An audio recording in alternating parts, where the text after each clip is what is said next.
Hello, everybody. Listening to the Fair Weather Podcast. Your boy 2K Swally. I'm joined with Mr. A-Rod, Mr. Alex Rodriguez. What's up with the New York Knicks hat, bro? Like, are you excited or something?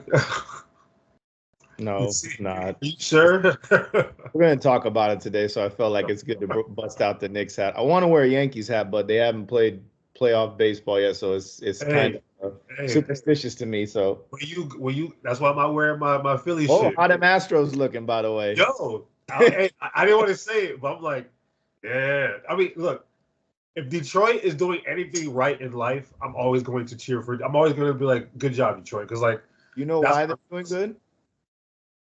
Scooble. That's all I can think of. I don't know why They got else.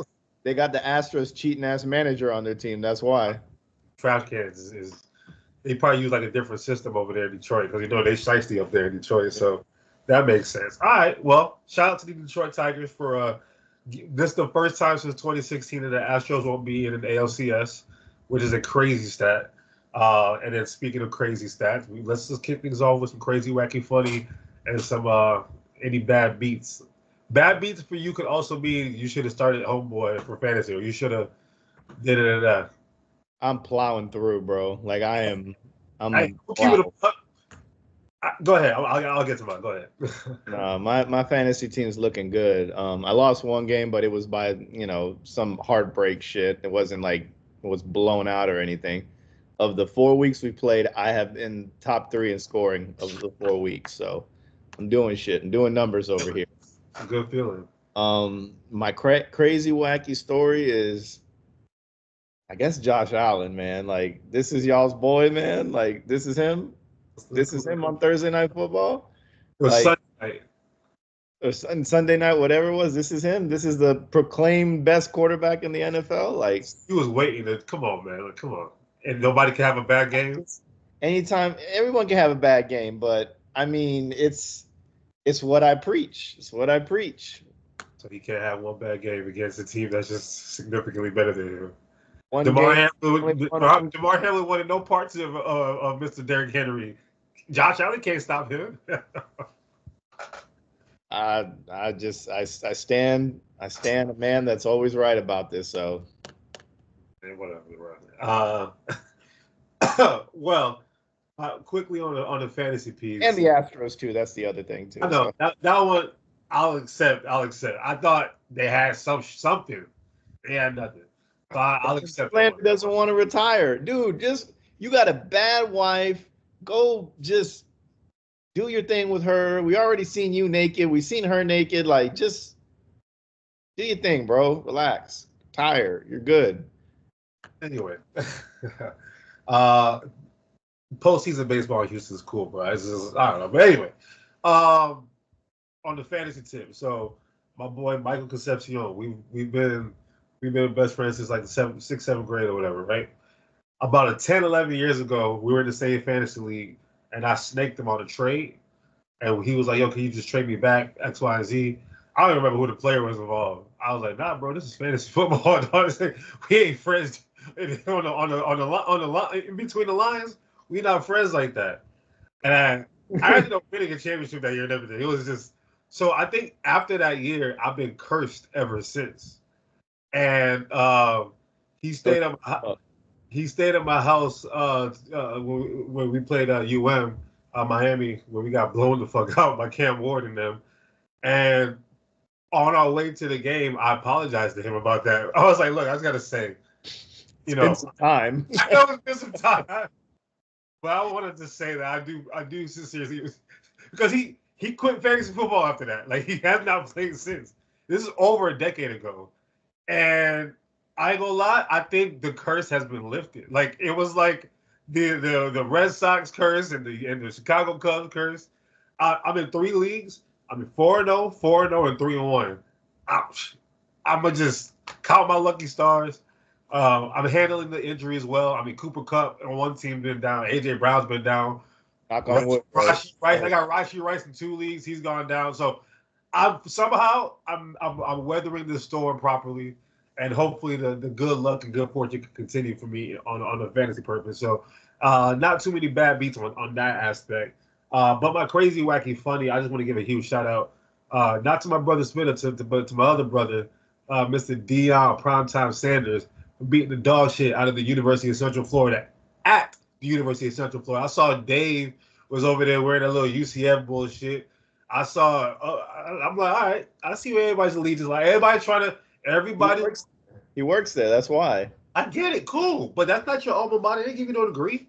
Can't wear that on campus. Listen, all I'm gonna say is that everybody is so. What I love and hate about media in the United States of America, especially in sports, we build you up to break you the hell down, right? And they built like dog. Remember College Game Day last year was at Colorado every single week. It was like the biggest party ever. And then the moment they started facing adversity, the media was so excited to tear this man and his family down. And I'm like, all right, man, whatever, bro. Like, y'all just gonna let this man coach and do his job. You're acting like he's supposed to build Rome overnight or some bullshit. I just want to say they were 14-point underdogs to UCF. Come on, man. And they beat them by like 80. Felt like it was beautiful to watch. So, shout out to my dog Deion. And then this kid Ryan Williams from the University of Alabama. He was 16 years old in February of this year. How the hell is this young man not even allowed to vote yet? He's not even old enough to vote.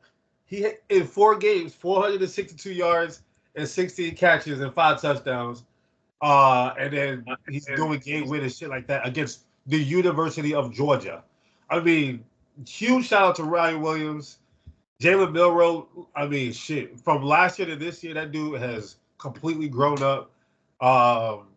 It was a fun Saturday for me of college football, to say the least. So, except for USF, luckily, I don't have ESPNU on Spectrum, and I couldn't find the bootleg, so I didn't have to watch USF lose to Tulane. So it was all good. I didn't have to shoot the bootlegger. So it was horrible. It was bad. It was bad. So I got to see Michigan win. Nick Saban be funny and all that shit. So shout out to college football. We don't talk about it enough. Last year we got into it a lot more because Deion was that, polarizing. But we'll see. We'll see. Hey, shout outs to Chad Ochocinco for getting him though on the podcast. That was pretty funny. That was some funny shit. I literally spit my water all over the counter. That shit was funny. I can't imagine because keep in mind Deion and Shannon are like 55, 56. Can you imagine them in a locker room 30 years ago, dog? Not even 30, 20, 25 years ago. The locker room conversations that they must have had must have been hilarious, dog.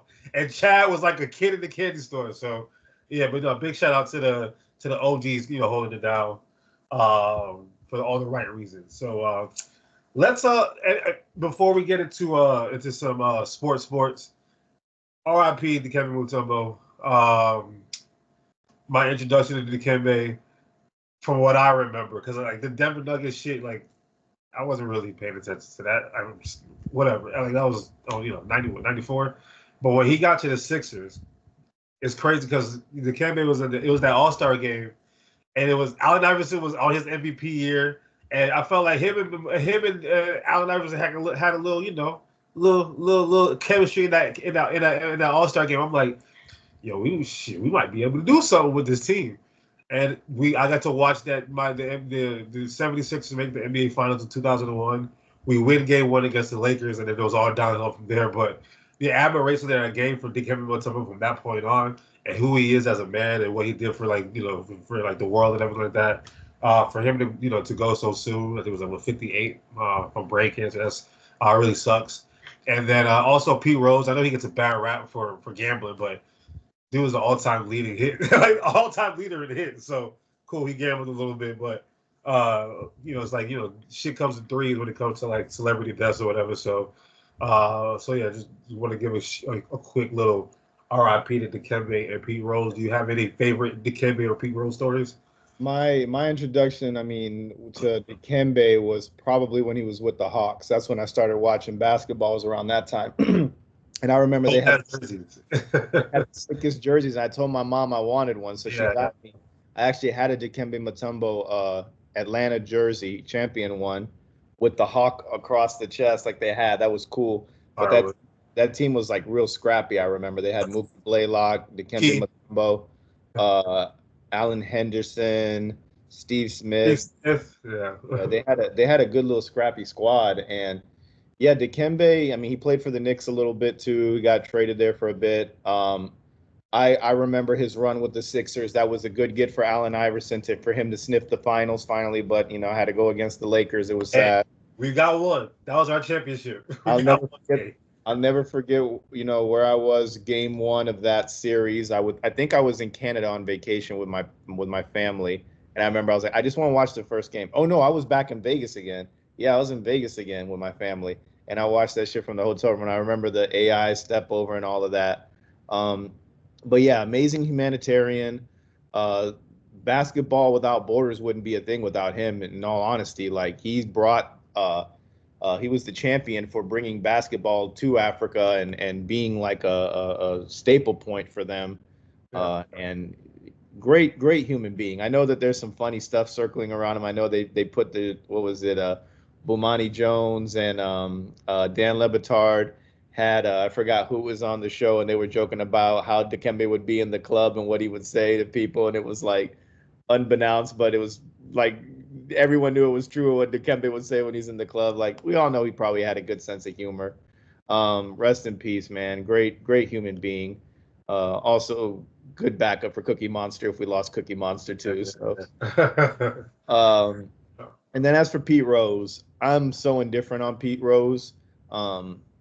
Rest in peace. I never wish death on anybody. It's sad if he does eventually get the Hall of Fame because he is the all-time leader in hits in the baseball, and it's a long shot for anybody to ever break that record.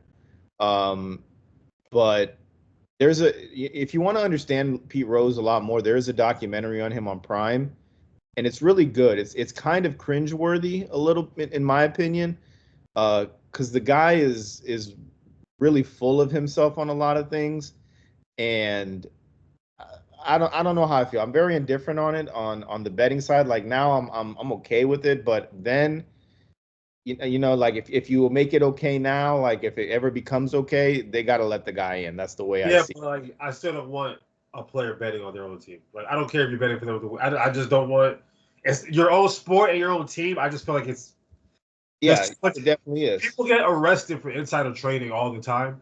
To me, that is the definition of insider trading. Look at Michael Kendricks, one perfect example. Exactly. So like I don't want that part. I do get a little iffy about. But yeah, I get it though. Yeah, it's a slippery slope, and it's like the whole Barry Bonds thing too. Did he cheat and use steroids? Like it's another form of things too. So never been caught of anything. Hey man, we can call a spade all day, whatever we want to do. I still think he's the greatest hitter that I've ever seen play. The stats don't lie for Pete Rose. I've heard stories, from my father when he watched him play. My father's like a sports almanac when it comes to baseball. He's a fan of teams, not really, or of teams in whole, and when they won and product that they put on the field. And now he's just like a standby Rays fan now because of that. But he'll tell you all about how like the Cardinals were in the 70s, and he'll tell you how he could go through the whole lineup for the Giants and the Phillies in the 60s and all of that. Like he's a savant for that.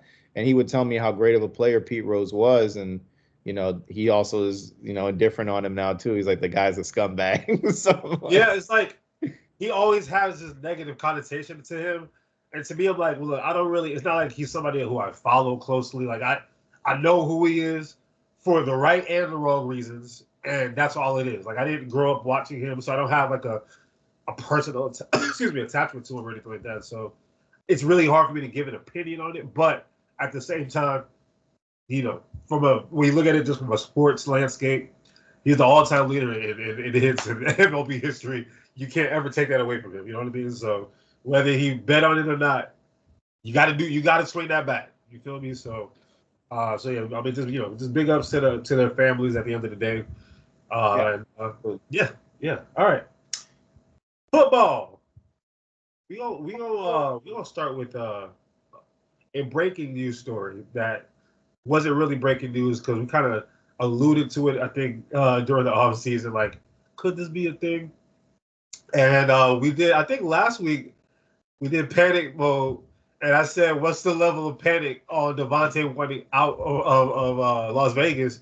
And we were like, "They should be they should be panicking."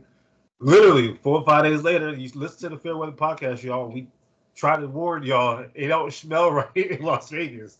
It smells like boo boo over there, brother. It smells like boo boo. A fit like now I don't know what's what. I know Pierce liked the tweet that said don't be surprised if he played his last game with the Raiders and he was like a late scratch. I saw Max Crosby miss his first game ever in the NFL, and I'm like, yo, Philly, make the call, bro. We need another goon ass white boy. Here, we need another goon ass white boy in Philly. We'll get to the Jets and Eagles shortly. But back to Davante. Lands the motherfucker. I'm like never watching football again. I am never watching football again. Let's get back to Mr. Davante Adams. So, from your perspective as a Jets fan and now the fan of Aaron Rodgers' services, and then from what you know about the Raiders situation, what's your read on this whole Davante Adams thing? I mean, we've been linked to him since last year. Since we got Aaron Rodgers, we've been linked to him. So, and according to Vegas, we're the favorite to get him. I don't believe any of that shit. What's the Vegas guys say? I want to see that. I think number one is the Jets. I think 2 is Baltimore, and I think 3 is Kansas City. I don't remember the order, but I know the Jets are number 1. I just want to do a lock of the day because we were right on a lock of the day last week. Our lock of the day last week was Atlanta and New Orleans over, and I believe that was it, and we were right. The lock of the day this week, he's not going to Kansas City, so just don't waste your money. The Raiders would never, ever, ever, ever, ever, ever, ever help out Kansas City. So let's just put that shit to bed. Continue. It's true. But yeah, man, it sucks because we were talking about him, how he carries himself as a human being. Like, he's very under the radar with things. He answers questions the right way. He is a diva, but he doesn't come out like a CeeDee Lamb or a Odell Beckham Jr. or anything like that. So what's the face for? I was looking at the odds. New York Jets minus 110. Wow, that's when was this article written? What they're saying, what I've seen the mock trade. That was as of 2 hours ago. Davante Adams is a minus 110 to go to the New York Jets. So the mock trade I've seen for it is a 3rd round pick and Hassan Reddick. But I thought they wanted a second no matter what. If you get Hassan Reddick, they gonna pay him. He's gonna go to another dysfunctional organization. Not funny. Maybe we go on this fucking Ferris wheel of, I guess they ain't going to pay me either. Maybe we can fleece somebody like you did us. How about this narrative? Well, with the Jets narrative, is this somebody who you feel like will put you guys right back at the top of we go win a Super Bowl this year, or we're going to have a chance? You think he's the only thing that's missing? Because we're about to do our panic meter on our teams in a little bit, but that Broncos loss, I don't know how much Davante helps that situation. Yeah, I mean, I think we'll get to that team, but I think that loss to the Broncos is as high on my horse as I was last week. It was just an unfortunate loss. It was watching that game, nobody was on the same page. Everybody looked lost. I literally saw Garrett Wilson make a perfect run and stride, and Aaron Rodgers looked at him and he didn't even know the play. It was going right to him and it hit him in the back. And the offensive line was jumping off sides a lot of penalties, a lot of stupid mistakes. Save it. Yeah. But I think getting Davante Adams would be good moxie for Aaron Rodgers. That's his boy. I think it'd be a place that would be fun for him. Does it crowd the wide receiver room? It absolutely does at this point. So as much as I want to believe we're going to get him, I think there's a lot of changes that are going to happen with the Jets this season. I love Robert Saleh. I'm not pointing the fingers at him, but I just don't think he's the guy for the job right now. Save it. And save it. I love him to death. I don't want him to leave. I hope somehow they can right the ship and he stays there. But I just feel like this team is investing a lot right now. And if we get another receiver and Aaron isn't going to be there next year, or maybe he's got 1 year, then what are we doing? If it's for 2 years and we get Aaron for 2 years, I'd be okay with it. but it's going to hamper Garrett Wilson. But maybe it's an adult for him in the locker room for him to be like, okay, Mike Williams made some big plays for us last week. He'll get, hampered a little bit too. So it's a little all over the place. I'd love for it to happen. I don't really see it happening though. All right, so the narrative that I was thinking of when I first heard the story come out yesterday or whatever it was, I was like, all right, so cool. Where's Derek Carr at? Oh, New Orleans. And then the report comes out today. Top 2 on his list is to go back. Look, the whole point, and I think we talked about this last week. The whole point, he wanted to go play for the Raiders because his boy was over there. They went to college together. It was close to home. Like, it was just a better situation for him. And gonna be here. And they sent the new packet, right? And to me, I look at the Saints. They're coming off of they had a high to start the year, and it's been like kind of downhill since then. When you look at the team, you got Olave, kind of like a Garrett Wilson, 2 Ohio State, bona fide, really good. Both of them offensive rookies of the year. Like, it's the same shit basically. Olave and Garrett Wilson, the same shit. And outside of those two, Garrett Wilson, outside of Olave, it's a bunch of just guys. You know what I mean? Like, Mike Williams, as much as he could be a great player, to me he's a guy because he can't stay healthy. Alan Lazard is a roller coaster, and I don't know the rest of who the rest of your receiver. Like Conklin, like your tight end. I don't know. And then you look at the Saints. You talked about it last week with Shaheed. Like, he's a big play, and that's it. He's not like consistent possession. Like, let's go drive down the field. And both of y'all could use somebody like a Davante Adams. I think, being that they are, and I don't know how much teams care about the AFC trades and shit like that, but he's in the NFC, so the Raiders won't feel like, well, we're gonna get burnt by the Jets if we trade him to the Jets. But if we trade him to the Saints, cool. He's in a NFC. We ain't got to worry about him. So I think that the narrative of him getting back with his college quarterback, which is what he wanted in the first place, will be a good narrative for him to want to go to New Orleans. I don't know what they have capital-wise. I don't know what they have to give up. But to me, you talk about your wide receiver was a little crowded. The Saints could use a Davante Adams for sure. I think Derek Carr will be happy. I think the offense will be happy. Alvin Kamara will be really happy because now he got all day to do what he got to do. So I do like that a lot. So those are the top 2 odds, and then the next few: Pittsburgh, Dallas, Washington, Las Vegas, and Kansas City. So Las Vegas is to stay there, and then Kansas City is right below them. So clearly Kansas City is not going to happen. Washington, I heard come up recently. That one was a little interesting. Dallas, the Dallas Cowboys are like the Lakers in the NBA. It's like, when there's a big player available, you think they're gonna get him. You know what I mean? They said they don't want anything to do with it because that guy's wrapped up in contracts. Like, he's got to pay too many people. Yeah, just like they told, we don't want nothing to do with Derrick Henry and see what the fuck happens to them. So Pittsburgh, though, I think that one could be a very sneaky possibility. And it would be crazy. Davante Adams would have played for like all these historical franchises, the Packers, the Raiders, and the Steelers. That'd be pretty dope. I think the Steelers situation would be very, very interesting. I want to look at, because another team that has one guy and a bunch of nothing. It's literally George Pickens and a bunch of nothing. And it looks like we're gonna be riding this pitching this wagon to Justin Fields all the way to the rest of the year. You guys are sitting at the top of the division. Obviously, is Wilson healthy? Bruh, that dude is not playing football this year unless Justin Fields get hurt. They've made it. I think they love what they see. Justin Fields is playing fine. So why ruin what they got in the locker room? To me, he's just there to be big bro at this point.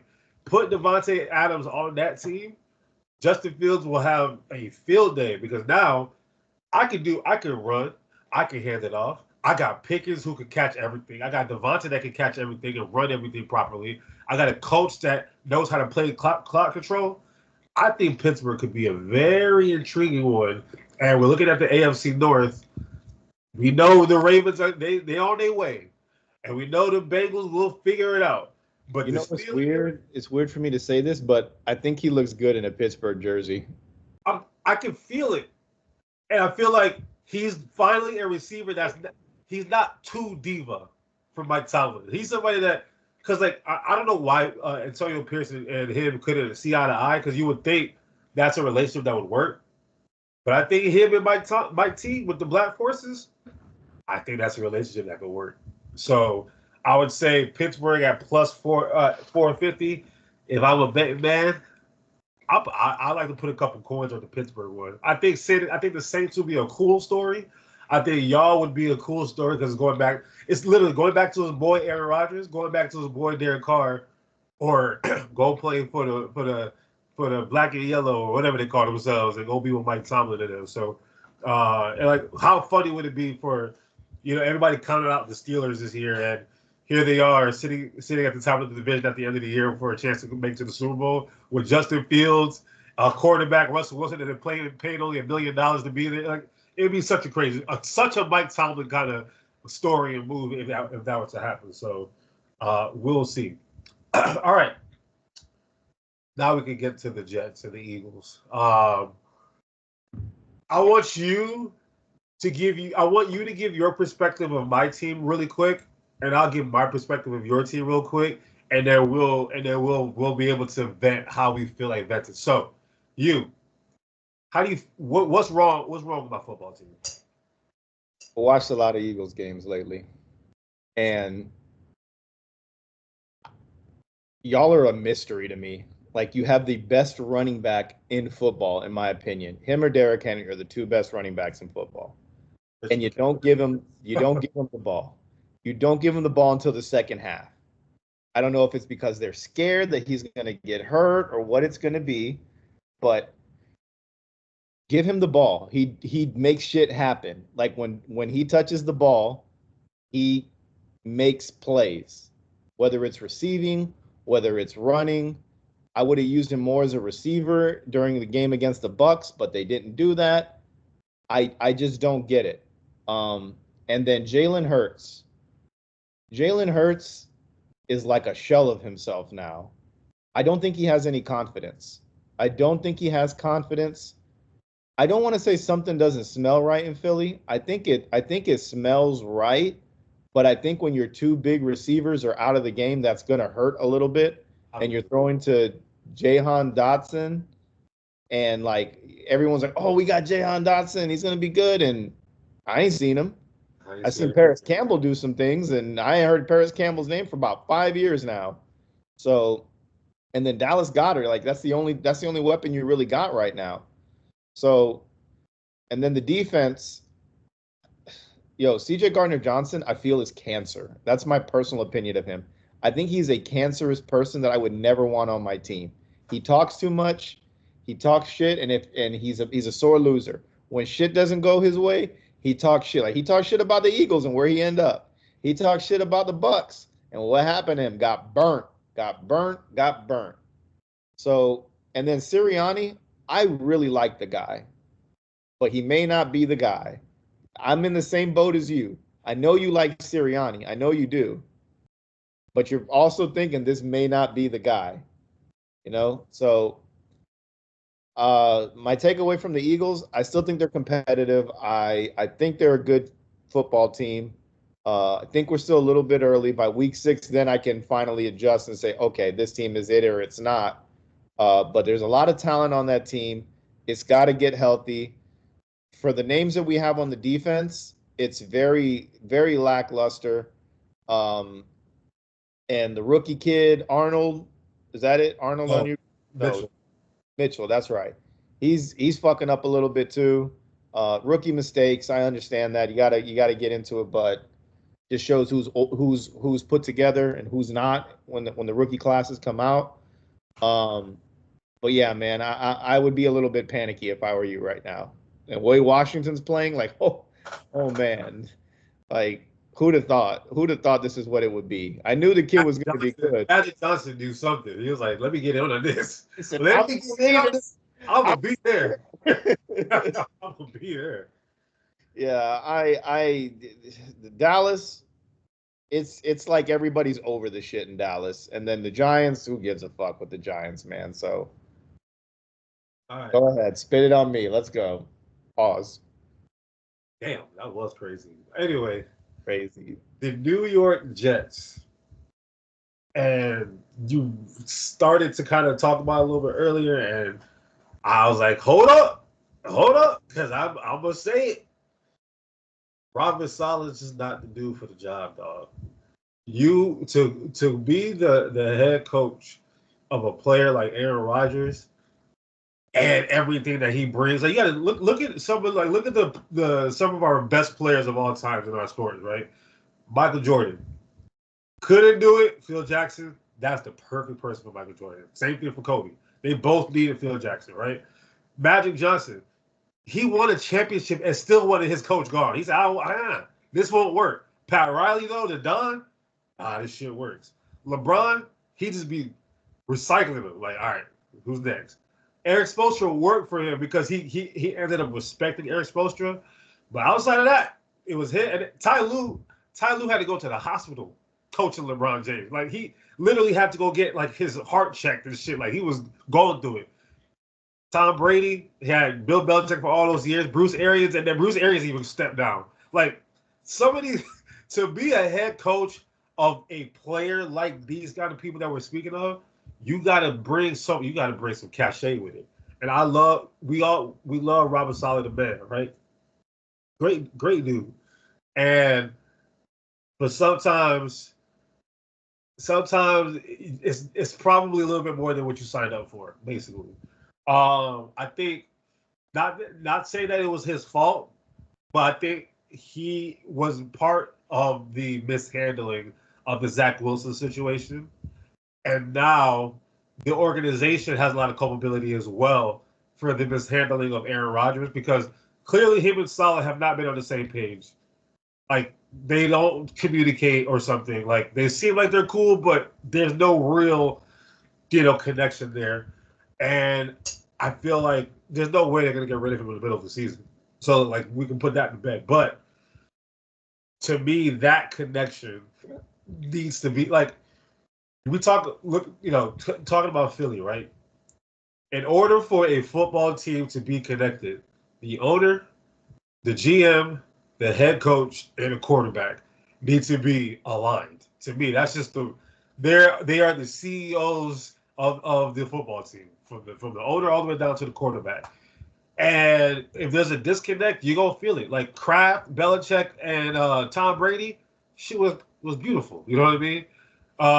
Phil Jackson and Michael Jordan, even though they made fun of Jerry Krause made every single move that Michael Jordan needed him to do to get all the weapons that he needed. Never complained. It was only towards the end where it kind of went a little haywire. To me, I look at in Philly and New York, Howie don't really want Sirianni. Jalen don't really want Sirianni. Aaron don't really want Saleh. Nobody wants Joe Douglas. It's both. We're both in very peculiar situations. I don't think yours is a talent issue, though. I think yours is there's a lack of connection. I think the same thing with us. I agree. It's not a talent issue. It's just that there's a lack of synergy. You know what I mean? And I don't know what it is to fix that. But whenever there's a situation where they say something doesn't smell right, or something doesn't look right, or confidence is gone, or something like that, that means there's been a disconnect at some point. And do you think it's as simple as we both just probably need to move on from our head coaches? You think it would be that simple, or what would now going back? Now you can talk about the Jets. What do you feel like will be the best? Like, I don't know if Davante Adams is going to fix everybody's problem tomorrow. So what do you think is the best solution for y'all moving forward? I think people need to read the fucking playbooks is what I think they need to do.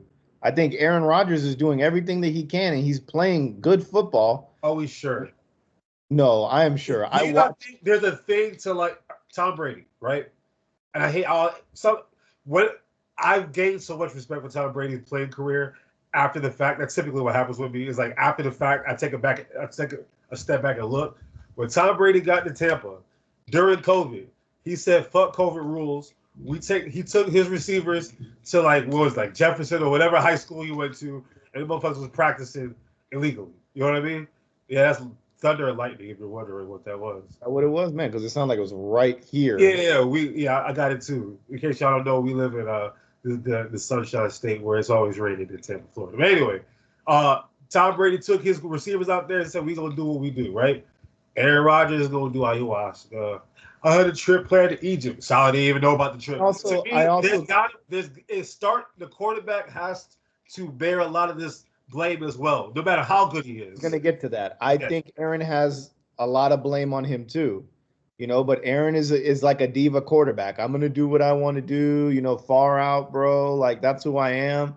Like that's just the kind of guy he is, and it's a big personality. I think the team getting him, everybody was like, "Yeah, we got Aaron Rodgers, woohoo!" And then he gets hurt, and now Robert Saleh's like, "Well, I'm back to being on the hot seat again because I'm gonna have to run out there with Zach Wilson, and it ain't gonna work." So I think year one with Rodgers was like, okay, year two is going to be better. We'll get this shit right. But no, Aaron's got to go on the Aaron tour and do his shit and go do his ayahuasca and go to Egypt and jump on all these podcasts and say what he does. There's accountability on Aaron's side for sure. But as Robert Saleh, he has to be the guy that takes the bullets. I mean, my biggest thing with Robert right now is I don't see him like him holding people accountable for their mistakes. I don't see it with the coaching staff. I don't see it with the players. I'd be all pause in their ass with the comma this time. I skip. I'd have a foot in these dudes' ass making them run all the time at practice, especially Garrett Wilson. You are the future of the NFL. You ain't making no grown man run. I'm sorry, bro. This is not college. This is not high school. Oh, I know. But whatever it is, man, do something to make these fucking guys understand, yo, you fuck up, this is what's going to happen.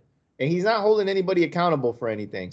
Go out there and say, yeah, we would have had a first down if Garrett Wilson would have turned around and caught that pass. We'll discuss it like men come Monday. That'll give me a hard on if he does that. But he's such a players coach, and I like that. It's my Muslim brother too, man. I like that even more. There's the only one in the NFL that's a head coach. And I just don't see that from him. And that's what's killing me, is because when he first came to New York, all gas, no brake, I was for it. I liked what he was bringing. And now, I'll be honest, man, if you want my real lay of the land, he's been given a shitty hand to deal with from the beginning. And then it progressively got better with the draft class of Sauce and Wilson and Johnson. It's gotten better. Will McDonald, I thought was going to be a bust. He's panning out. And then, the new guys we got, they're looking good too. The backup running back that we have, he's looking like a home run. So he's got the talent, but these guys, they don't seem like they want to run through. I feel like they're we can get away with what we want, type of shit. And I don't like that. And then, Joe Douglas, he likes him. He likes the guy. He wanted him. That's the guy that they wanted. And I think they got it right. But in the beginning, they didn't put talent on the team. Now we have talent on the team. 1 year, we don't have the quarterback. And you know how we say a quarterback is detrimental to your team. Now we have the quarterback. Now we have the talent. And we're starting off slow, and it doesn't look good. So by week 6 is when I'll be like, okay, it's tank mode or it's whatever mode. Well, it's no tank with Aaron Rodgers. There ain't no tank mode. No, it's not going to be tank, but it's championship or bust. Yeah, what is it going to be? And we took a gamble with a 40-year-old guy who calls the shots. I mean, we talked about it in the beginning of the Aaron Rodgers saga to the Jets. Is this a good fit for him? Is it going to be too much drama? The lights are bright in New York. We got a diva coming in. It's like a new Broadway show coming in. So it is what it is. You were right. I was trying to think about this a little bit differently, but it is what it is, man. Bringing a Davante Adams, it's like putting a band. It's like trying to put a piece of tape on a hole that's with water that's trying to gush out. You just trying to stop it for a second. Nah, bro. It ain't like that Flex Seal shit. It's not. Yo, this is not Flex Seal. This is not Flex Seal. This is barely duct tape. I don't like my. This is the curse of being a Jets fan, man. I'm here for the long haul. I'm not jumping ship. This is my team. Sammy always makes fun of me and says I'm hedging and this and that. Whatever, man. It's just me venting my frustration. Why can't we just get this shit right? We've been waiting for this shit for so long, and when we finally get it right, it just doesn't work. The year I'll never forget. We won 10 fucking games. We won 10 fucking games and did not make the playoffs. You know who we didn't make the playoffs to? He wears black Air Forces. Oh, Mikey T. He was the tiebreaker, and he ended up beating another team. There was 3 teams that had 10-win records, and Mike Tomlin just had to win, and he ended up beating them. And he got 10 wins, and he had the tiebreaker with us because he beat us, so they let them in. I was like, you gotta be fucking kidding me. And that was a good team too. Eric Decker, Brandon Marshall, Chris Ivory. We had a squad. Ryan Fitzpatrick was slinging the rock all over the place. It was a good team. But it's just hard being a Jets fan, man. But I'm here to the day I die. I'm wearing green and white, JETS, Jets, or just end the season, whatever it is. Like, personally, I keep hearing the talking heads saying we need to fire the head coach and get a new guy. That's gonna make shit even worse. That's gonna make shit worse. That is gonna make shit worse. You do make the Taylor hack the head coach? Come on now. Please don't. It was an unfortunate loss. I don't know if it was, the rain or anything like that, whatever it was. But from what I took from that game was nobody was on the same page. I watched so many stupid mistakes that I was like screaming in my house. Screaming. Shit should be right. So listen. It's one thing to watch my team lose, but it's the third time I've had to see them lose. No, yeah, it's the third time I have to see them lose to the Eagles or to the Bucks and Tampa. Right, the Tom Brady year where we didn't have anybody. By the way, his wife said when they won, get on all fours. So I watched that. I watched that at Tampa Joe's off of Anderson. And then the playoff game. Oh, why'd you go? Oh, you asked, is that the Eagles bar? Yeah. That place is the worst fucking food in the world. That was 2 years ago. Whenever Tom Brady was still there. When they beat us in the wild card round, and then they lost to the Rams the next week. And then last year, the playoff game, when we lost to them, earlier this year, basically in January, I was on a plane watching that game coming back from Houston, full of Tampa Bay fans inside that plane. And I'm like, and they all laughing at me with my Eagles hat. I couldn't fight everybody on the plane. What am I supposed to do, right? So this time I said, you know what? I'm going to change my look. I'm going to sit at home and watch it alone, dog. I put that shit on Talladega Nights by halftime. So you look like Pookie from New Jack City afterwards. I had that bitch on Talladega Nights. I poured up a nice little glass of a whiskey, and I took a nap because I was like, this ain't going nowhere. It's same shit like the Jets, bro. It's just there's no Howie, Nick, and Jalen Hurts. There's no connection there. Jalen Hurts every year, new offensive coordinator, new scheme, new offensive coordinator, new scheme. I'm like, bro, at what point? Like now, I feel so much worse for Alex Smith. I'm like, damn, this is what you had to deal with. And he was a number 1 pick. Shit, it's frustrating. I remember what Jalen Hurts looked like when we didn't have Davante Smith and AJ Brown, and then I had to rewatch that this Sunday. I was like, oh, this is gonna be bad.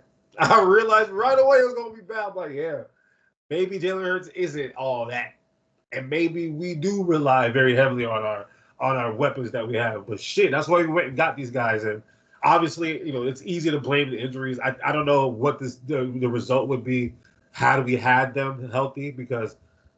I think the Bucks have our number now. I think Tom Bowles is. You want to know who's to be the coach of the Jets? Come on now. It's like our teams don't be making sense. But the thing with the Jets though, and I don't want to stick too much on this. Like they're just two curse-ridden organizations with that get talent and can't do anything. We get the right coaches, and we either set them up for failure or we give up on them, and they go somewhere like Rex Ryan.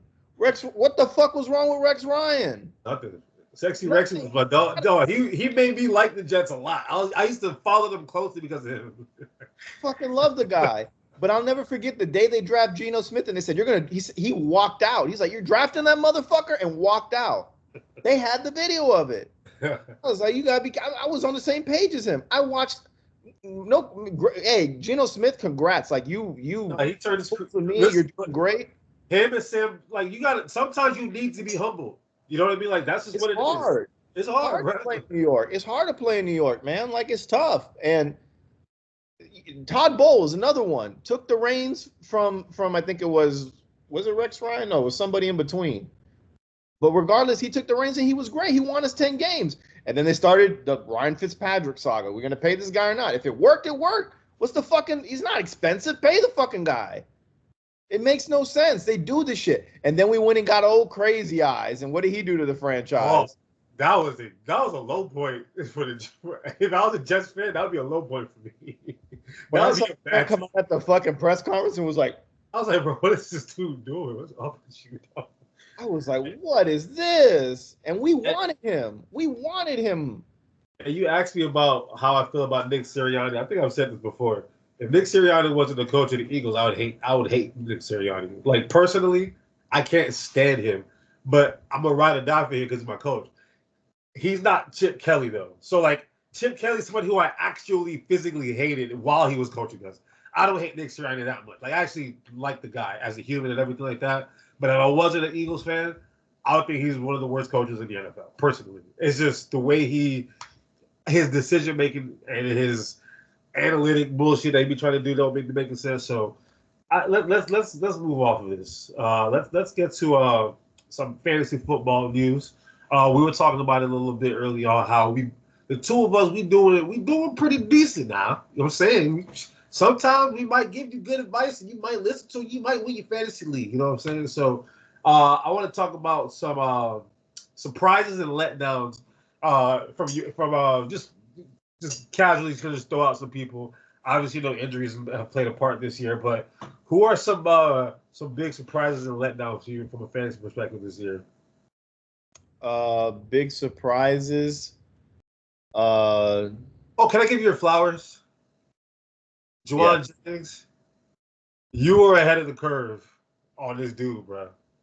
You were way ahead of the curve on this dude, Juwan Jennings.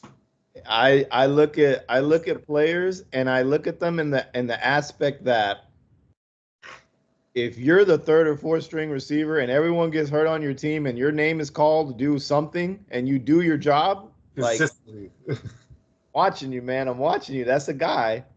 Like.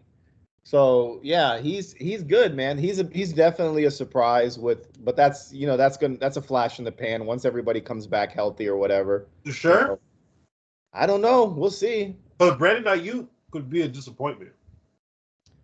He could be a disappointment, but at the same time, you're paying him a lot of money. So that's an owner's got to think about, hey, I just gave this guy money and he ain't playing. Like they do that too. Like, was it like on any given Sunday? They're like, yo, we paying this dude. Make sure he get, like, Jerry Jones be doing some shit like that. Like, yo, I didn't come here to not watch Ezekiel Elliott not get 20 carries a game. What are y'all doing? Like, damn, they will do some shit like that. But yeah. I mean, that's Hollywood showing you that. But at the same time, take it from my team. Take it from the Jets. Like, we literally had, what was his face? Zach Wilson, and we were winning with Mike. What the fuck is his name now? I can't get Mike White. We were winning with him, and they were like, "This is the future of the franchise, not Mike White." And they took him out and put him in. I'm like, "What the fuck are we doing here? This makes no fucking sense." So it's weird because, like, you look at the 49ers, last overall pick, Brock Purdy. They traded all their assets to get Trey Lance. They're like, "Yeah, Trey, we good with you, brother." So some teams will just adapt. I saw a crazy trade scenario where they trade Trey Lance to Las Vegas for Davante. Trey Lance and like a second-round pick for him. To the Cowboys? And get Davante Adams. Yeah, I don't believe it either. Jerry Jones loves him some big ones. So, yeah, man, I think fantasy darlings. I mean, Jameson Williams, if you picked him up, he's been having some pretty good games down the stretch. He also had a dud, but he's such a boom or bust type of player. It's always risky with those kind of guys. It's like, damn. Oh, another person I can give you flowers on. Not because I'm gonna just say, bro. Sam Darnold, bro. Your boy.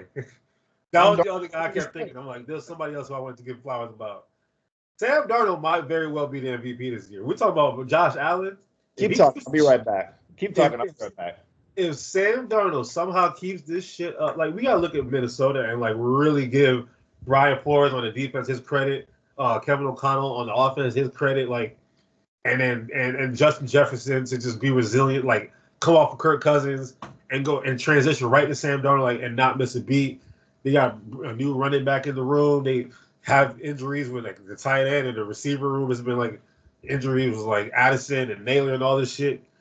If you got to give anybody credit, though, we talk about head coach, GM, and quarterback being on the same page. Sam Darnold. Thank you. Listen, I told you I want the Panthers one. That's the one I want. I want his Panthers jersey because that's a dope color and everything. I gotta give that man credit. Like he has turned it up this year. I think they're. I don't think they're a fluke. He's single-handedly helped me win 2 fantasy games.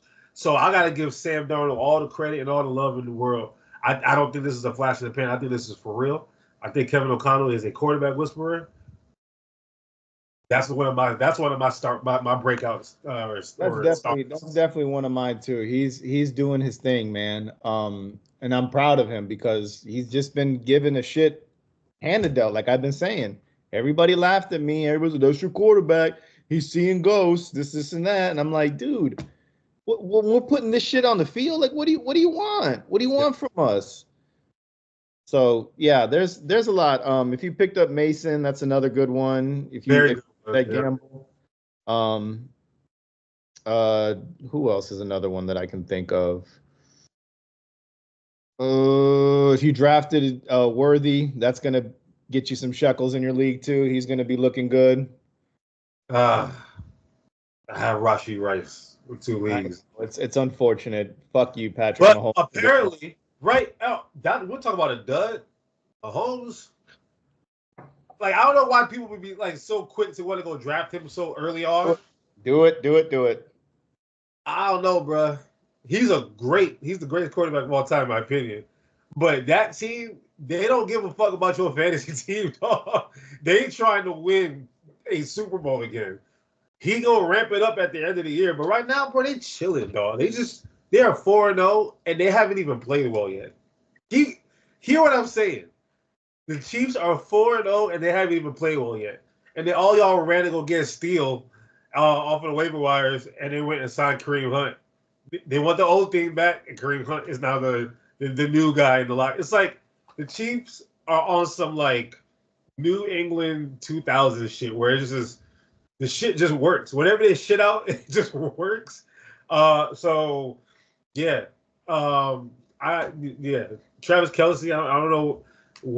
He hasn't been that great this year. The tight end room has been pretty weird this year in general. If you look across the board, as far as like studs and duds. What else? What else has been? How have you been doing with your kickers and defense? You been streaming or you been just like sticking to one? I got 49ers in one and I got Cleveland in the other. I took Houston in that one league and I was like, yeah, I can't do it for fantasy purposes. And the kickers, I got McPherson in both. Like he's good. I don't really stream those positions. It just what the cards are dealt. That's what we go with. So. And I'm looking at this website that I was looking at called FantasyLife.com. They put some like preseason ADP versus where they're currently ranked right now. So, for example, we got Joe Burrow. He was a preseason QB6. He is now currently QB 31. I know a lot of people probably drafted him in the fifth round, maybe. Trevor Lawrence, he's been a dud. He was preseason 8. He is 9-19. Another dud. Everybody who plays for the Miami Dolphins, the moment Tua curled up into a ball on live TV again. And if you drafted Tyreek Hill 1 or 2, or McCaffrey 1 or 2, and you didn't have a solid backup plan, that's why I don't ever like getting the top 2 pick. I don't want that shit. You probably don't have a solid backup plan, and probably rough for you right now. So that Dolphins team, like from your perspective, right? Like, we've talked about Tua a lot, and everything. Just do you? how good is Tua? Like, let's be honest. Like, is he so good that that team does nothing without him, or is it just like a? Because like I don't understand how their production like he hasn't gone. Tyreek hasn't gone over 50 something yards or whatever since Tua's been gone. That shit's crazy, dog. Like you the fastest dude in the league. you were voted number one by your peers. Is Tua just that great, or is it just like the offense is complicated and they need somebody to like run it? I think Tua brings like the right energy to the team as a quarterback, and I think he's a likable guy, and people will run through a wall for him and defend him. Do I think he can do that with any other team? No, I just think that that's the team that drafted him, that's the team that paid him, that's the team that's banked on him, and he's just done his job there. And I think he fits what they need to be done there, but he can't stay healthy, and he makes bonehead moves or plays, and it's like, come on, man, like what are you really doing here? I get it, you're a competitor. I understand the competitiveness, but when you're the quarterback and the team needs you, you like take a page out of RG3's book. Take a page out of RG3's book. Look how dominant he was his first year. And then come playoffs, the next year or was it the same year? Snapped his leg because he didn't slide right. In this case, it's concussion. You had it once, and we were like, okay, he'll be good. You do it again when the lights are bright, and we have to see you throwing up like these weird finger shit, man, and that's scary. It's always on national TV where it's the only game being played. So it's not the crazy sports fan, like football fan watching it. It's moms and dads and brothers and sisters. This whole family's having pizza nights and shit watching those games. That's what makes it more concerning, but with the naked eye. But I just don't understand how there's such a huge drop off in play for somebody Tua's not a top 5 quarterback. He's not. He's not. Is he a top 10 quarterback? No. Maybe on the cusp. Maybe yes. Hanging. I would say 12 to 15. That's where he's at. He's out of the lineup, and they go from the number one offense to like they can't do shit. So I don't understand. That's one that I can't really make sense of. So that's and then another running back situation. Jahmyr Gibbs. Shout out to David Montgomery because you was right about him too.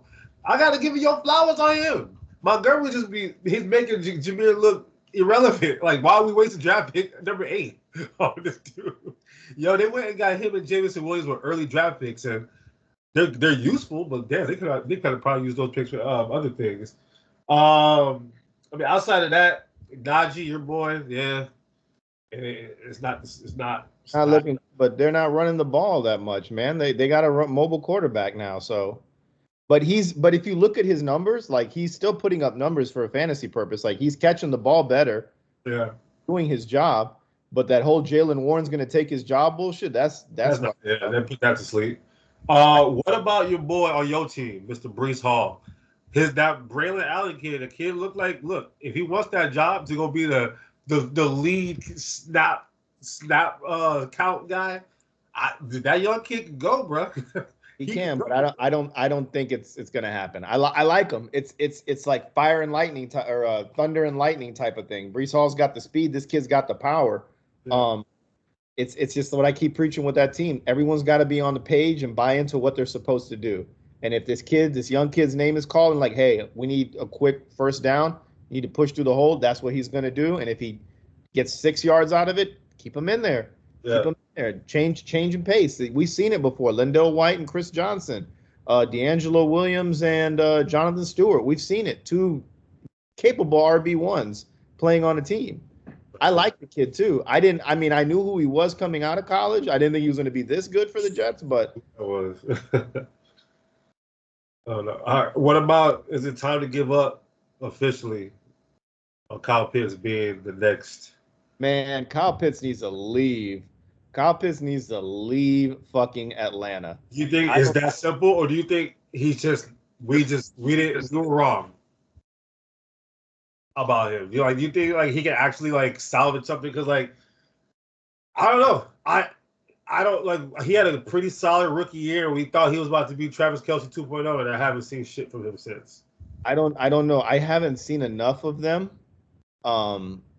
like of his character. I don't know if he's just like a diva or what it is. I don't know. I don't have a good feeling about the guy, but I think a change of scenery is what's going to help him. Or what's the kid that is Michael Penix from Tampa? Maybe they need to go get some youth to throw the football. I don't know. That was a very strange one. And then finally, I just want to give a huge shout out to my dog Derrick Henry. But I've been saying, ain't slowing that man down. There's nothing to slow this man down. It was like once they realized how to use him in the backfield, they were like, all right, we're just gonna pitch our shit to this one. Same thing with Saquon, and we can just be smart. Once you realize how to use your superstar running back, bro, write that shit until the wheels fall off, dog. Why y'all overthinking this shit? So, yeah, it's gonna be interesting to see how these next. Because I always like to break down. When you think about it, how many fantasy games is it? Like what, 14 now? The regular season is like 14 games. So we're basically, we're 4 games in. So this is where you start using your fab. Like I know waiver wire is over. If you're doing fab, this is where you should have saved your money properly, and then now you just explode and get all these. I'll go get you a Daltavia Wicks. Go get you a Wicks. Whoa. Anyway, go get you a Tyler Croft or Kraft or whatever his name is. Man, don't gamble on that shit. Hey, everybody needs a tight end, bro. Like that's the thing. This year with tight ends is weird, bro. It's hard. I can't call it. Can't get the shit right. I can't call it. All right. Let's get to let's recap last week Pickems before we get into our Pickems for the week, so we can kind of move on real quick. Cincinnati at Carolina. You got Cincy to cover, and you went with the under. I had Cincy winning straight up, and I went with the over. I think that was the only over under that you missed though, because the rest of them you were spot on, and I was spot the hell off. But I don't want to go through each and every one of them, but I do. The funny one, but I picked the losing team though. Is what I did, which is fine, cool, whatever. I will say this one though, the Buffalo-Baltimore game. So, first of all, right on that. We're both right on that. You talked me out of going with the over, I was like over and Baltimore, and you was like I'm going under, and I was like, oh yeah, you right, you probably right. So you helped me convince me to come back down to earth. So we were right on that game. But just real quick on that game, because I know you were talking about Mr. Josh Allen earlier, and then we've been talking about Derrick Henry all show. Some people commit suicide in fantasy for that game from Josh Allen.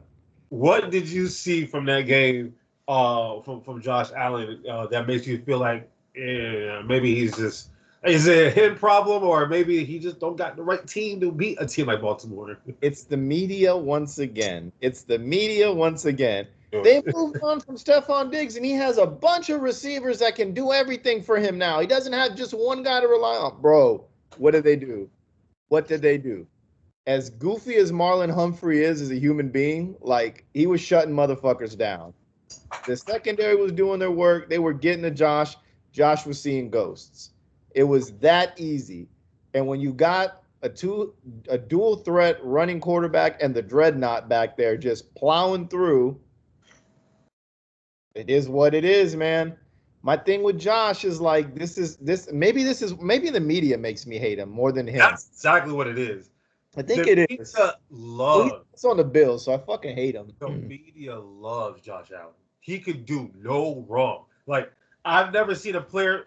Who's the last quarterback that was protected like Josh Allen? The media protects that dude. 13-second shit. How dare him not get another overtime opportunity? And then they let him down. Oh, he's gonna be back. It is true, but he is a very good football player, though. He's really good. I'm not taking it away, but he just hasn't won anything, though, still. And I'm still standing by when the brights are light, or when the lights are light. When the lights are bright, he always chokes. Chokes who's won anything in this era? It's been Mahomes. Gives a fuck. We're saying he's his Peyton Manning. We are saying that he is his Peyton Manning. Even Peyton Manning went for 13 years. Whatever, but like, 11 years. but at the end of the day, like he won some, he got there, he did shit. Like he got to AFC championships. Did he not? Did Peyton Manning not get to AFC championships? Josh got there too. Huh? Josh got there too. Josh hasn't been to one. I thought he got to one. None. No, he got to one. I don't think he's been to one. Right. That 13-second one wasn't one? I think that was the game before. It was a divisional round. Hasn't done anything, bro. He hasn't done shit. It was. Talk me off my fucking. Because like Joe Burrow, he's beat like that's the only person I can say has beaten Mahomes like consistently. He's beat him a couple times actually. He's like, he's not scared of Mahomes. He's got no Pepsi to the Coke. Like there's Coke. We don't have a Pepsi. We want to make Josh Allen the Pepsi, and he's on the fucking commercials for it. But I don't see the motherfucker win shit. I'm so sorry. Like Buffalo fans, I'm going to dog you all the time for this. I'm not taking away the talent the guy has. He's a great quarterback, a great human being. Yeah, in the past, he liked to say the N-word on Twitter a lot, whatever. That's the past. But, dude, like, he just hasn't won anything. And I'm not saying, like, tank and get rid of him. No. But, like, let's pump the brakes real quick. You look at it at a fantasy perspective, he's God, except for last week. But other than that, like, okay, he's a good quarterback. Just hasn't won anything. Yeah, it's the stat nerds, you know. That's who's in love with him. He hasn't won an MVP. He's not. And then maybe remember what I said last year? Last week. I said, remember, that's why I picked Baltimore. I said, remember when all that MVP talk was going on with Brock Purdy? And Lamar was like, yeah, I'm gonna go get that shit. Same shit. Dog, Lamar is like, we gotta be, let's keep it buck. Lamar gotta be one of the coldest players in NFL history already. He's got 2 MVPs already. I don't think people realize that. The GOAT. Bro, Tom Brady has said that that's his favorite player. It's like Tom Brady, old slow pocket passing quarterback ass. His favorite player he's always talking about Lamar Jackson. Like he loves him some Lamar Jackson. So if Tom say he loves Lamar, I feel like I'm happy that I love Lamar Jackson too. Listen, what was the one thing I always said about quarterbacks? My only racist statement that I make. I never liked black quarterbacks. I just said they never had the will to win. They always wanted to light up the stat charts and never win. But you know what?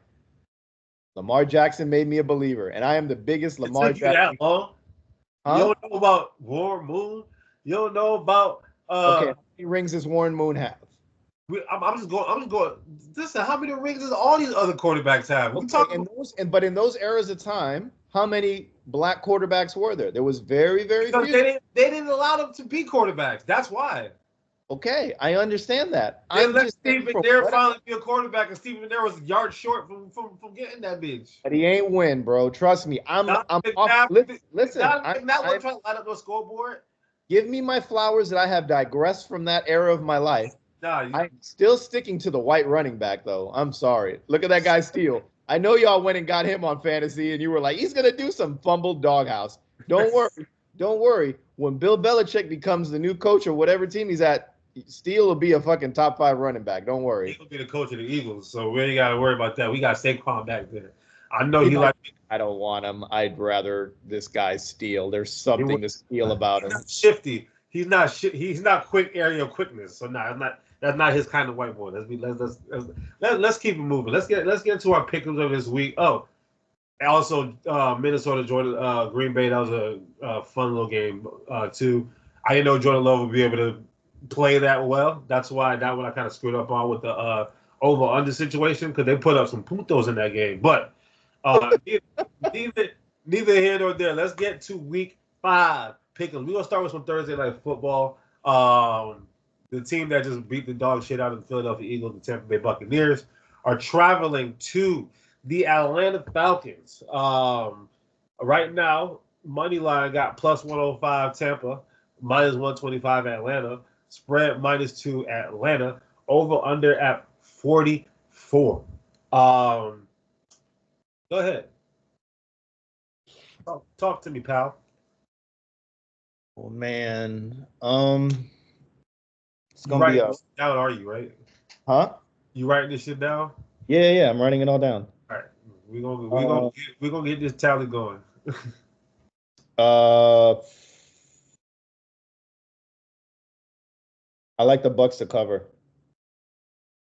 To just cover or just to win the bullshit? Win the bullshit. Cover the spread.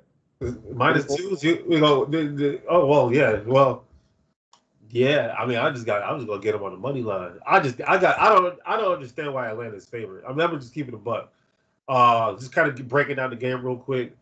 We got two kind of just different teams going in like weird directions.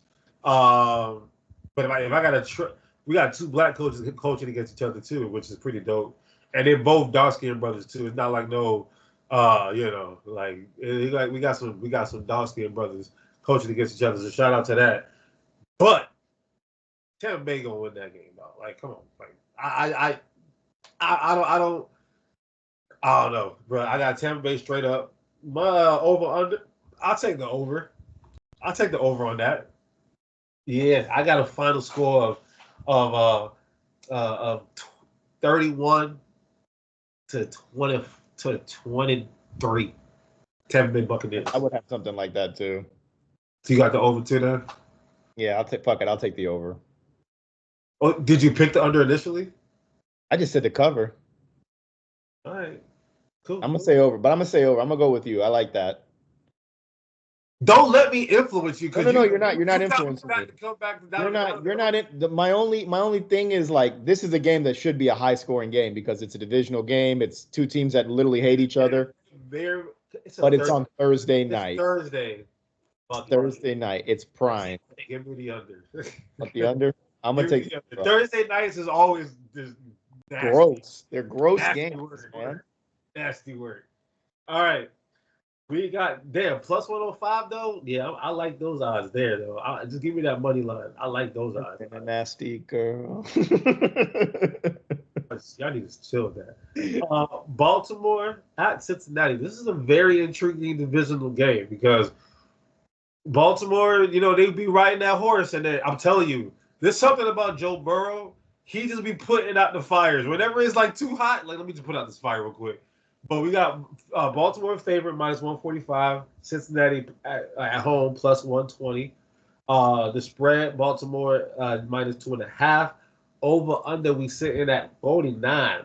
They got a high scoring clip. Just keys to the game or breakdown of the game. Lamar versus Burrow. That it should be a classic. Derrick Henry. I don't know who's going to stop him anytime soon. So to me, they might just pitch that wagon to him. We seen Jamar Chase finally look like he's in a better mood. I think he's getting less double teams with T. Higgins being back there. So it's like, all right, I'm going to get my stats, then I'm going to get paid. I think he just needs to just stop worrying about the contract shit. Let business be business. But if you put up your numbers, you're going to be fine. I think him being at home, I expect him to really want to take it to Baltimore in this game. So I feel like we're going to see a good game from Jamar Chase. We're looking at like player props. I don't know what his catches are, but I feel like see, that's the thing with Baltimore, and you know what? Baltimore did a pretty good job on CeeDee Lamb, and they shut down all the Bills receivers. So it might be beneficial to look at an under on Jamar Chase in the game. I'll look at it and we'll see. But as far as winning and losing, I'm gonna go with the under on this game. Damn it! I'm gonna start there. And as far as I have no idea who's gonna win this football game. It's so easy to pick Baltimore, and I feel like Cincinnati is gonna be just that much more desperate. So I'm gonna just go out on a limb. I'm taking Cincinnati at home, money line +120. Just call it a day. Reverse me. I'm going Baltimore in the under. And I'm not mad. But I got to go with desperation. I'm like, look, yeah, I can't be losing now, Cincy. So I'm gonna just ride with Cincinnati. I think they got a good taste in their mouth paws. Like, all right, we know how to win. So we're gonna leave it there. Fuck, and I forgot. So another fantasy stuff I didn't even think about. Who we need to give this Jaden Daniels, dog. Because I was thinking about Cincinnati. And what he did to Cincinnati and what that kid has been doing all year already, it's Bro, it's crazy because like he's already like I don't even know who Caleb Williams is anymore. Like we've already forgotten about Caleb. Like they're like obsolete. Jaden is over there just Finally found DJ. What's his face? DJ White or DeAndre Swift. no? Oh, DJ Moore. DJ Moore. Yeah, DJ. Fuck, I'm like all over the place. I've been so busy with contracts. I have no idea what I'm talking about. So, But Cincinnati, I think that loss was humbling for them, and they gonna have to turn this shit around. And I think this could be the game where they turn it around. So I'm gonna just go out on a limb. But come Sunday, I'm probably gonna pick Baltimore anyway on Hard Rock. So just but for the show, I'm gonna ride with Cincinnati. All right, back to we back in that Buffalo at Houston. This is a very, very, very interesting game as well. Two teams that very much so need a win as well, in my opinion. I feel like Houston is going through like a little, bit of a, I wouldn't say a sophomore slump or anything with CJ Stroud, but it's kind of like sophomore year for D'Amico and him and the defense. And it's like a lot of shit they got to kind of work through. Buffalo coming off of a bad loss at Houston. Who did? Oh yeah, you picked Baltimore. Okay, cool. At Houston, we got Buffalo favored though on the road -120. Houston plus 100. Buffalo's only favored by is -1. So basically, this is a pick'em game. Over under is set at 47.5. We got two superstar. Well, two. What do we call a superstar team? I don't know. Two amazing quarterbacks. Can we say that? Cool. Two we amazing. have one superstar quarterback and one that everyone proclaims is the best in the NFL. Oh my gosh! So you said one superstar quarterback and one budding star. Thank you. Cool. All right. Receiving. Oh shit! It's the Stephon Diggs game. Oh shit! It's the Stephon Diggs game. I'm gonna let you. I need to digest this. What's your thoughts on this game and how do you feel like it's gonna play out? Revenge tour. Why y'all miss me? Y'all like all those 9 receivers that he's throwing to? This rookie who knows NBA players from the 90s. This is y'all's boy. This is y'all king. Give me Houston. Give me the over on it too. Stephon's gonna eat. Hopefully, I'm praying. I don't know, bro, because you told me at the beginning of the year. I said, who's the best receiver on that team? You said Diggs. I said, I think Nico Collins go blue. Nico Collins #1 wide receiver in the league right now. I'm just saying. Who got more touchdowns though? I don't give a damn. Rushing touchdowns and shit. That's because they're trying to force him to be happy. Who's the best receiver on that football team? Nico Collins. Nico Collins is good, but hey, if you got Stephon Diggs too, I'm gonna rock with the Rockets, with the Texans as well because of Nico Collins, not because of Stephon Diggs, because of my dog Nico Collins. We got the Ohio State and Michigan connection going on there. I think Buffalo got off to a great start. I believe if they lose this game, they might be somebody who might be looking at Davante Adams too. You guys need a boy? Go get you a boy. You guys, like when they lost to Baltimore, it was clear and evident. When Baltimore got off of the plane or the bus or whatever, they saw Derrick Henry and Lamar Jackson in the front of the line. Oh shit, we ain't got none of that. Now they gonna see CJ Stroud come out with Nico and Stephon Diggs and whoever's the Joe Mixon or the Cam Akers and Will Anderson and D'Amico Ryans. Yeah, give me that Houston shit. Pause. And it's at home. So yeah, Houston, give me that money line. Yeah, a lot of money line plays this week for me. Give me that money line. Give me that. I like that over. I think it's a high total, but I like that over. I don't think Houston's been dominant on defense this year. In Buffalo, when they want to, they will try to score. So yeah, I think they'll bounce back from 10 points last week. So yeah, give me that over. All right, 2 more games. A little. This game, whatever you do.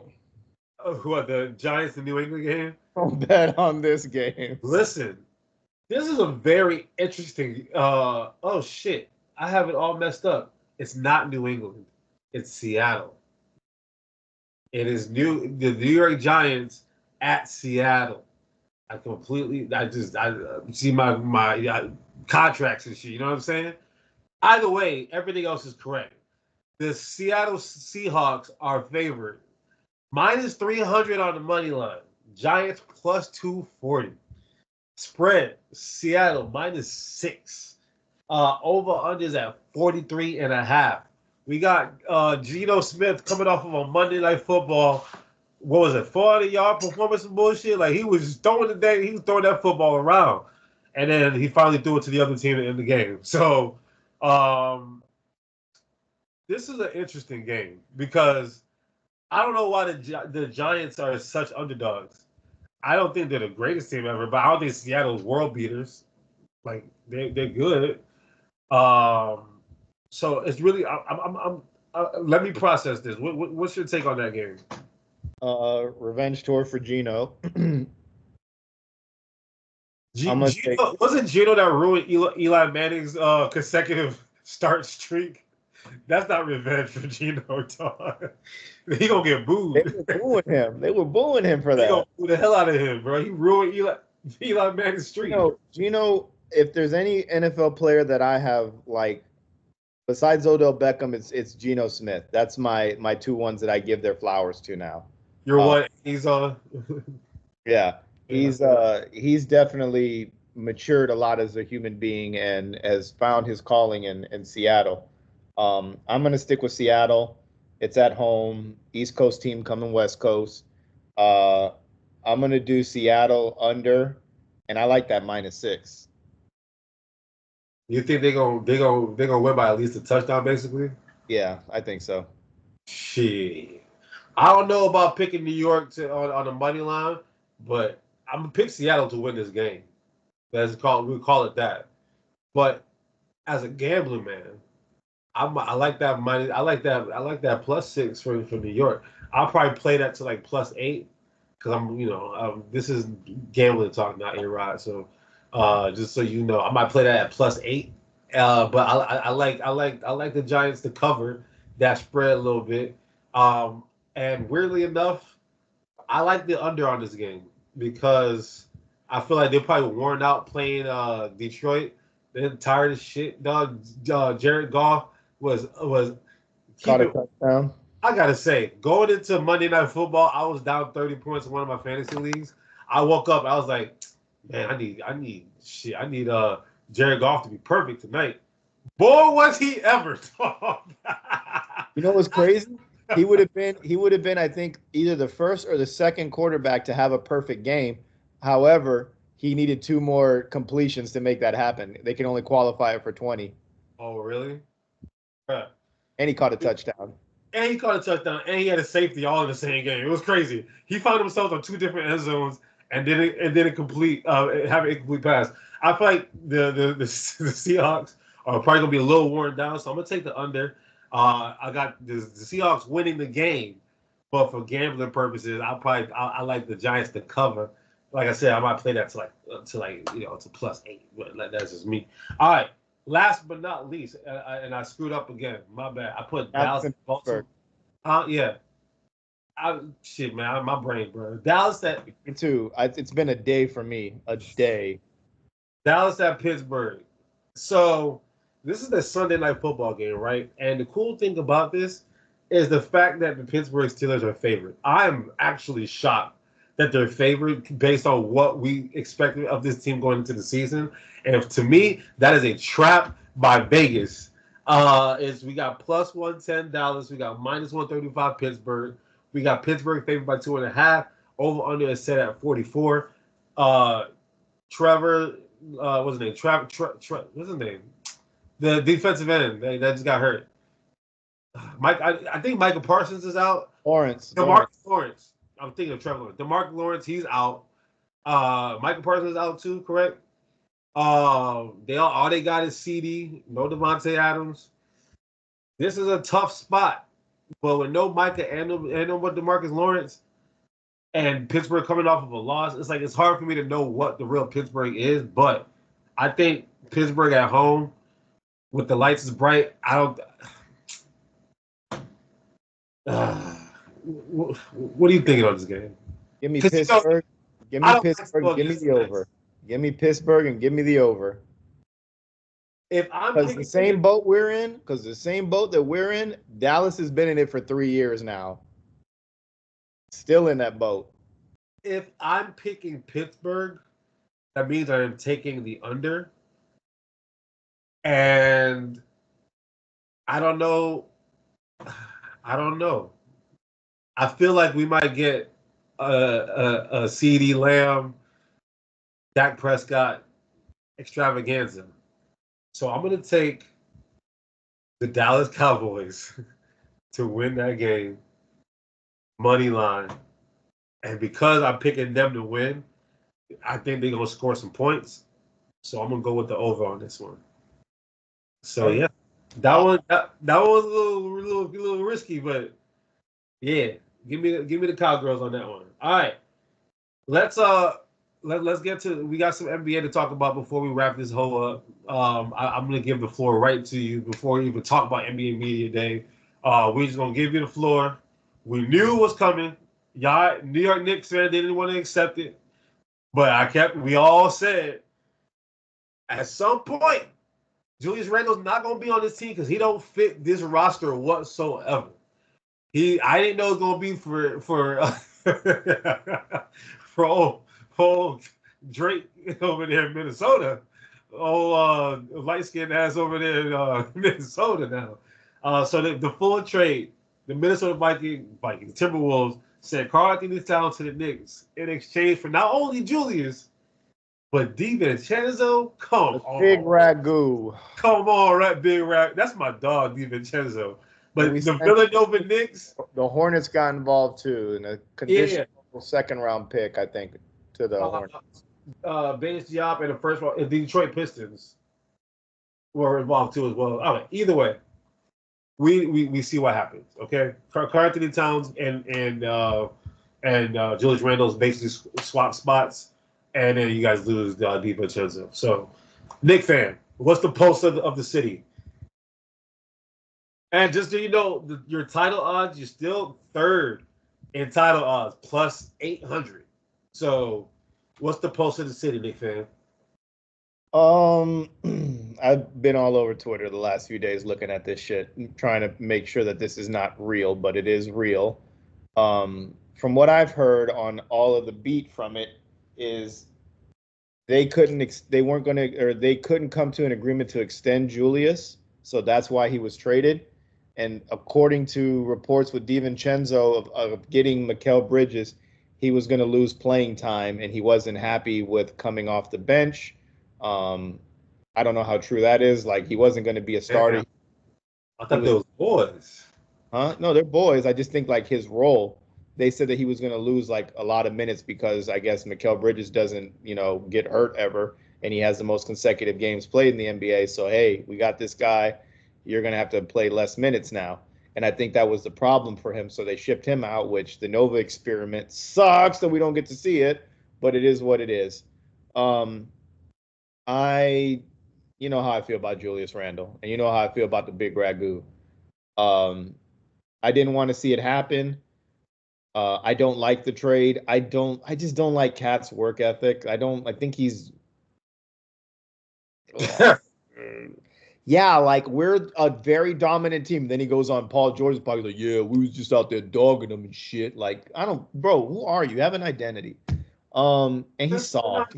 Sometimes you gotta code switch, dog. It's okay. Sometimes you gotta pop out too, bro. I mean, fuck him. He be popping back home. How do you think he'll do at Madison Square Garden? What we see it's not easy to play in New York.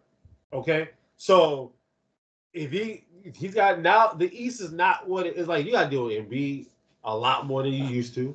You got to deal with whatever Boston gonna be throwing at you. You got to deal with Giannis. You got to deal with Bam, who his girl is one of unanimous MVP, and Bam was coming off of a championship over in Paris. I don't know, man. You think Cat's up for that in New York?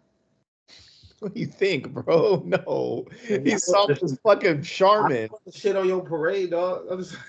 I fucking hate him, man. I don't like him. I don't think he's a good player. Literally, Jimmy Butler bullied him at practice, and I will never forget that. But Tibbs likes him for some reason. Tibbs likes his boy. Tibbs is the most loyal coach I've ever heard of. Like, I heard stories about him. Like, Jeff Teague talks about him all the time.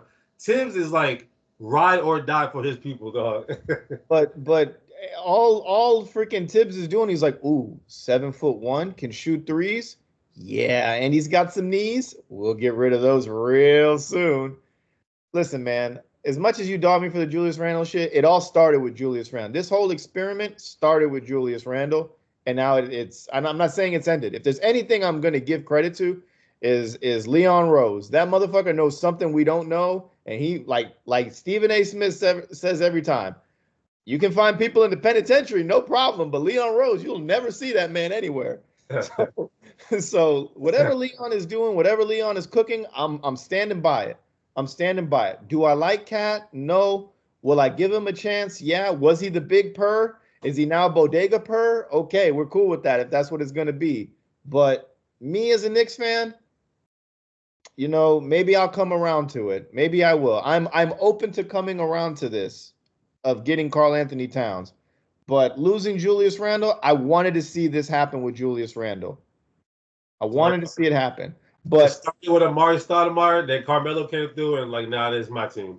Started with Julius Randle, and then Jalen Brunson came through, and Jalen Brunson said, nah, this is my team. I completely understand. It's what do we preach all the time? Availability is the best ability, okay? And Julius Randle got hurt at the wrong time, and it sucks, but there's a contract involved here. There's a lot of money involved here, and we got to move on from it, and we're going to bring in Karl Anthony Towns. I mean, whatever. Hey,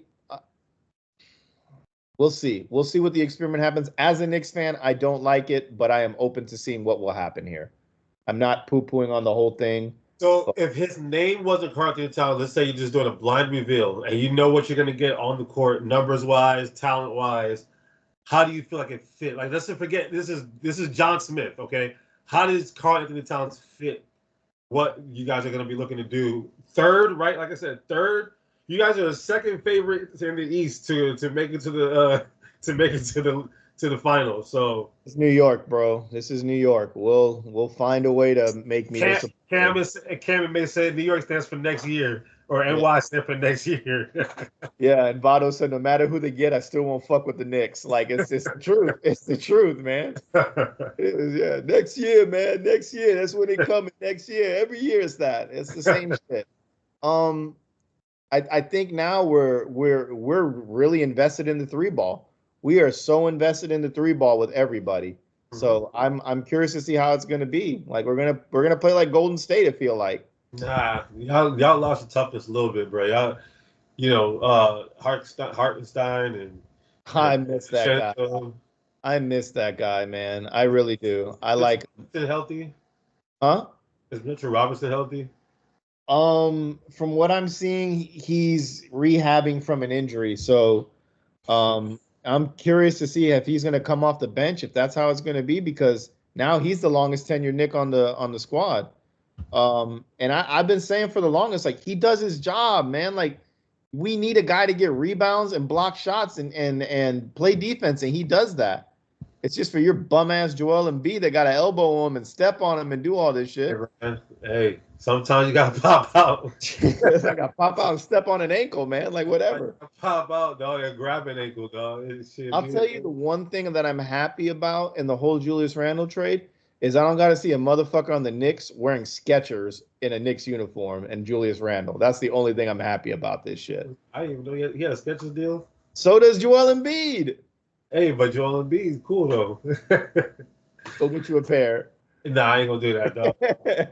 I'm gonna give you some K-Swiss though.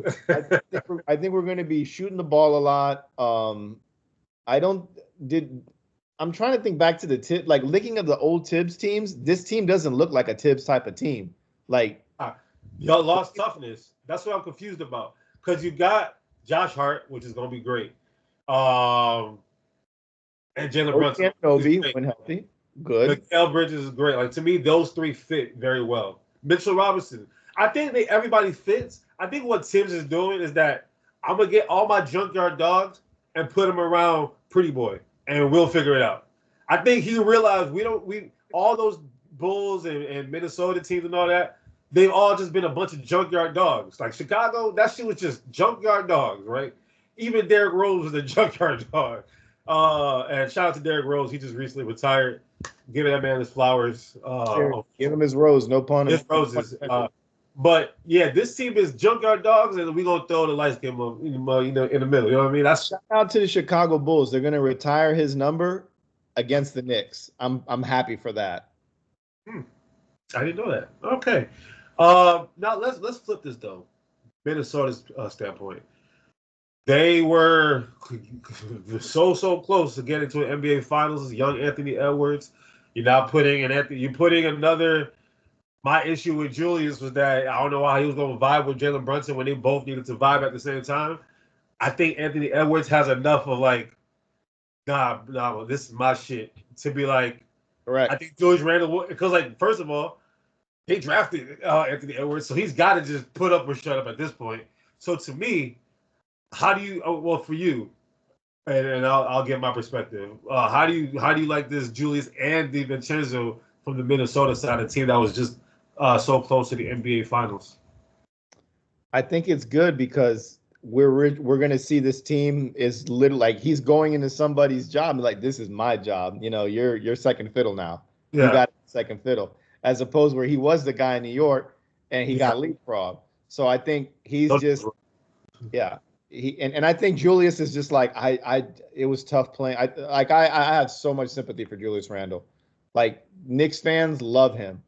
But they're so hard on the guy. It's hard to play in New York, you know. So now he can just chill in Minnesota, do his job, and not have the bright lights on him as much as he had him in New York. So I'm happy for him for that. I think Ant-Man gonna get him right. I think Ant-Man gonna get him right. I love this from Minnesota's standpoint.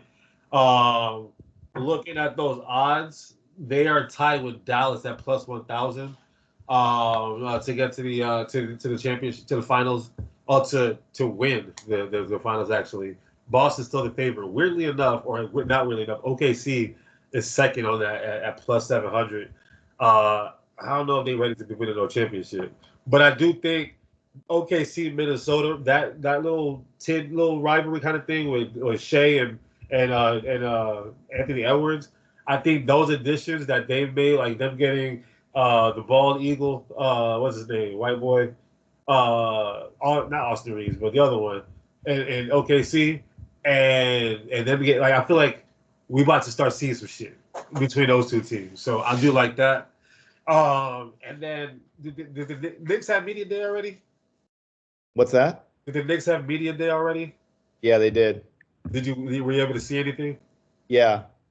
All they did was ask about Cat, and Tibbs was like, "Nice try." Who's that? Anything stand out though? Anything, like any players say anything funny or? Yeah, they were all just chirping about Cat being there, and then like they tried to get Jalen Brunson, and Jalen Brunson was just like, "I don't know what you're talking about," you know, type stuff. So, I mean, media day was just a normal media day. It was of course funny because they wanted to poke at the whole Cat thing, and you know they couldn't say anything until the trade actually went through, which it just went through a couple hours ago. So, tampering. Yeah. So, you know, it's let's see what happens. It looks good on paper. I'll give them that. It looks good on paper, but we dog Karl Anthony Towns all the fucking time, and now he's on my team. So. Hey. And then I got the mouse face motherfucker from y'all. But yeah, thank God. But I dog Paul George all the time, and now I got him. I was watching the sixth media day. I watched my dog and B lost weight, by the way. I don't know what he did since July. The dude lost weight since the August, actually, since the no Jollof rice, that's for sure. Ain't none. But no, he's looking lean. He's like, look, I don't care about MVP. I don't care about first team All NBA. I don't care about. What was the meme that I sent you guys in the chat when it was like, would you rather fight your favorite celebrity in the ring, or for like $1 million, or I forgot what it was, and somebody responded, they said, just give me Paul George, keep the money, it's personal. So yeah, I really would fight Paul George. I'm about to get there. So I'm watching B's press media shit. That was great. I watched Tyrese Maxey's media shit. That was great. I saw Paul George sit down at the podium, turn the TV off. I was like, nah, I'm good. I need to see this shit no more. I don't need to see this shit no more. I'm good, bro. my other favorite thing for me today was seeing all the camera on me. You mad? Everybody else mad about LeBron and Bronny. I loved every bit of it. I know y'all mad. Y'all so mad that my dog LeBron calls his shots and got his son to be his employee basically because he run the team. I love it. I love it, and I hope y'all stay mad. Everybody crying. Oh, nepotism. Oh, blah blah blah. Cool, brother. I don't give a shit. I don't give a shit. Hey, shout out to my dog Bron. Shout out to my dog Bronny. I hope y'all do some good things this year, and we gonna see what happens. Which would you rather have? Get handed $750K, beat an NBA player in an MMA fight for $50 million. Give me Paul George. Keep the money. This is personal. Yeah, I'm gonna take some of the money though. I ain't gonna front, but I'd probably fight Paul George. I really would. We're gonna have to see what he's from Palmdale. He's from Palmdale. We have to see what Palmdale's made of, dog. So Afro Man's from Palmdale. Well, we're gonna see what Palmdale's made of. Okay. God, the money. Look, all I hope, Paul. Like honestly. The Eagles and the Jets are like a very similar situations. The Phillies and the Yankees are in pretty similar situations. And the Sixers and the Knicks, we both got players we don't really care about. The fair weather blood is just we here, dog. I get it. We here, dog. Keep the money. It's personal. What did he do to this man? I want to know. He hit the side of the backboard. He called himself Playoff P. He said that was a bad shot to Damian Lillard where it could be a combination of things. Paul George, bro, man. I'm praying it works for you, man. I'm praying it works for you. Listen. It's like being in the game, dog. Like, look, he's part of my game now, so I gotta mess with me. That's my dog now. He rocking my colors. We gonna be cool. All right. So, Karl Anthony Towns, that's your boy. Paul George, that's my boy. And we gonna keep it moving, dog. We gonna keep it moving. But that's all we got for the week. Anything on your mind that you want to get off the chest, pause, or anything that you want to let the fans know before you let us know where they can find us? Nah, I mean, y'all know who you are that just rattle my cage every time something happens with the Jets. Like, it's a low-hanging fruit. just let me be. Like, it's the same shit every year. Like, it is what it is. No, it is what it is. It is what it is. Tomorrow is NFL theme day at my job that I have to help run. So I just want y'all to know I'm gonna be in my bag. I'm coming in looking like Mike Tomlin. So I give me some black forces, and I got my flag. Got the flag ready to go. Somebody getting the flag thrown on them. Also, I do want to say that one of the greatest basketball games ever created, NBA Live, is hard to see with Carmelo on the cover. Yeah, NBA Live 05. I just want to say this is one of the greatest basketball games ever created. NBA Live used to be the shit. I remember when it was. And then EA started messing around. But yeah. And then NBA Street Volume 2. That's another one of the greatest games I'll ever play too. But yeah, where can they find us at? You can find us on Twitter at fair_weather_pod. You can find us on Facebook, Instagram, YouTube, TikTok. Search the Fair Weather Podcast wherever you subscribe or listen to podcast audio. Search the Fair Weather Podcast. You will find us there. Words of wisdom. Take them. I hope you guys really heard what he just said and y'all don't just skip through this part. Actually find where they can find us, and then do the shit that they tell you to do, like it and subscribe it and watch the video and share it with your best friend and share it with your side piece and just show your boy some love. Just show your boy some love. Like, it don't hurt nobody. Just show somebody some love. That's all I'm gonna say. That's all. That's all I gotta say. Travis Hunter is a 97 on NCAA, and he's my Heisman pick. What else can I rattle off? All right, that's it. Adios.